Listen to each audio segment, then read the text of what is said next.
Hey everyone, welcome to Nexa Fix Tech. Here you'll find simple FireStick, streaming and tech guides.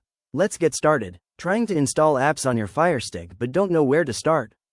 Downloader is the easiest tool you need. In this video, I'll show you how to install Downloader on FireStick in just a few simple steps. Step 1. Go to FireStick home screen.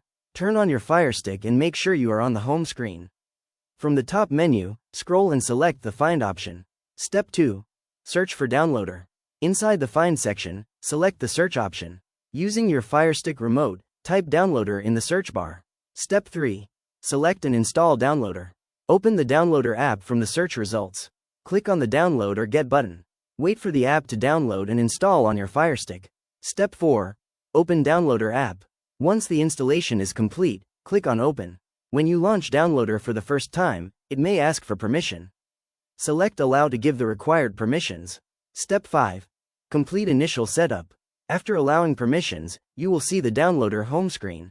Here you can enter website links and download files directly on your FireStick. Downloader is now ready to use. That's it, your FireStick is now ready with Downloader. For more FireStick fixes, app guides and streaming tutorials, subscribe to Nexa Fix Tech.